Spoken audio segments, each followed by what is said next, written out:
Welcome to the big bench daily. 2024 के चुनाव के लिए विपक्ष ने महागठबंधन तो बना लिया, मगर अब तक इस महागठबंधन की कोई ठोस रणनीति सामने नहीं आई। अभी भी ये सवाल बना हुआ है कि विपक्ष ने महागठबंधन इंडिया का ऐलान तो कर दिया, मगर इनका चेहरा कौन होगा, विपक्ष की रणनीति क्या होगी, विपक्ष का लोगो क्या होगा, और सबसे बड़ी बात ना कि सीट का बंटवारा कैसे करेंगे, क्योंकि विपक्षी गठबंधन में शामिल कई दल ऐसे हैं जो अलग अलग राज्यों में एक दूसरे के खिलाफ ही रहते हैं। दिल्ली में शरद पवार के घर पे 13 सितंबर को एक मीटिंग हुई। ये विपक्षी इंडिया के कोऑर्डिनेशन कमेटी की मीटिंग थी।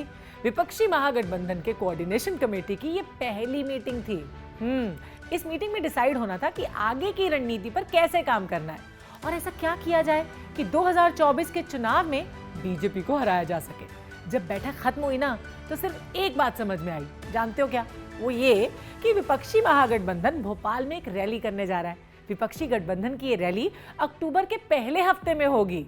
इसके अलावा कुछ खास चीजें मीटिंग में नहीं हुई, ना विपक्षी एकता के लोगों पे बात हुई और ना ही उसके चेहरे पे। बताइए, अब सबसे पहला सवाल यहाँ पे उठता है कि विपक्षी महागठबंधन ने भोपाल में अपनी पहली रैली करने का क्यों सोचा? और इसका जवाब तो भाई बहुत आसान है ना। देखिए, इसी साल मध्य प्रदेश में चुनाव है। मध्य प्रदेश में बीजेपी के दिग्गज नेता लगातार रैलियां कर रहे हैं, तो विपक्षी महागठबंधन को लगता है कि अगर भोपाल से वो अपने चुनावी समर का आगाज करते हैं तो उन्हें लोकसभा चुनाव से पहले विधानसभा में फायदा मिल सकता है। ऐसा भी है क्या? मगर जो सबसे इंपॉर्टेंट बात यहाँ पे है वो ये है कि विपक्ष की सोच विधानसभा चुनाव के लिए तो ठीक हो सकती है, मगर 2024 का जो महासमर होने वाला है उसके लिए विपक्ष किस रणनीति पे काम कर रहा है? That's really important to no.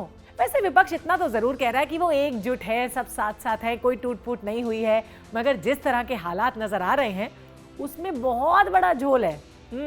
Bhopal में रैली हो इसके पहले ही महागठबंधन में गांठ नजर आने लगी है। जैसे विपक्ष की कोऑर्डिनेशन कमेटी के मेंबर्स में जेडीयू के ललन सिंह भी थे, लेकिन वो मीटिंग में कहीं नजर ही नहीं आए। मीटिंग से सीपीएम ने भी दूरी बना ली। ओहो, और तो और झारखंड मुक्ति मोर्चा के नेता और झारखंड के सीएम हेमंत सोरेन ने भी शिबू सोरेन की तबीयत का बहाना किया और ये कह के मीटिंग से दूरी बना ली। बताइए, अब सवाल ये है कि ऐसा क्यों हुआ? जो जवाब इतना सीधा और क्लियर कट है। एक्चुअली विपक्ष के क्षेत्रीय दल सीटों के बंटवारे को लेकर पशोपेश में है। अब आप कहोगे वो कैसे, तो मैं आपको बता देती हूँ। देखिए, हरियाणा में कांग्रेस और आम आदमी पार्टी का झगड़ा साफ साफ नजर आ रहा है। ठीक है, हरियाणा कांग्रेस ने ये क्लियर कर दिया है कि आम आदमी पार्टी के साथ वो सीट का बंटवारा नहीं कर सकते, क्योंकि हरियाणा में आम आदमी पार्टी का कोई वजूद ही नहीं है। इसी तरह से आम आदमी पार्टी पंजाब में सीट बंटवारा नहीं चाहती। वो चाहती है कि पंजाब में सारी सीटों पे आम आदमी पार्टी चुनाव लड़े। यहाँ कांग्रेस ऐसा नहीं होने देना चाहती। दरअसल इंडिया गठबंधन के सामने असली मुश्किल क्षेत्रीय हितों के टकराव की है, क्योंकि हरियाणा और पंजाब अकेले राज्य तो है नहीं जहां टकराव हो। अब आप दिल्ली को ही देख लीजिए। दिल्ली में कांग्रेस चाहती है कि वो 7 सीटों पर चुनाव लड़े, जबकि सोर्सेस के मुताबिक आम आदमी पार्टी कम से कम 4 सीटों की मांग कर रही है। That's true.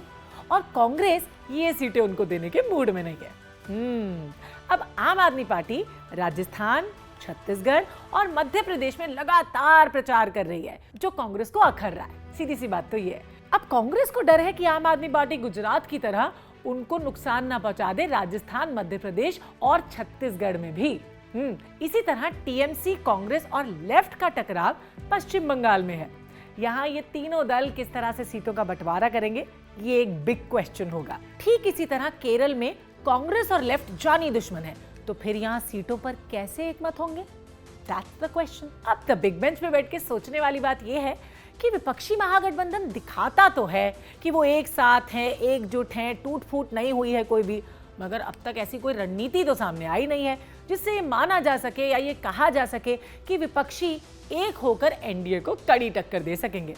आप इस बारे में क्या सोचते हो? जल्दी से हमको कमेंट्स करके भेजो, because your comments are important to us. और अगर आप चैनल को सब्सक्राइब करना चाहते हो तो जल्दी से नीचे सब्सक्राइब बटन है, उसको प्रेस कर दो। और हाँ, अगर ये वीडियो आपको अच्छा लगा तो लाइक शेयर जरूर कर दें। और इस तरह की और इन्फॉर्मेटिव स्टोरीज आपको देखनी है तो देखते रहो द बिग बेंच, बैठ के सोच।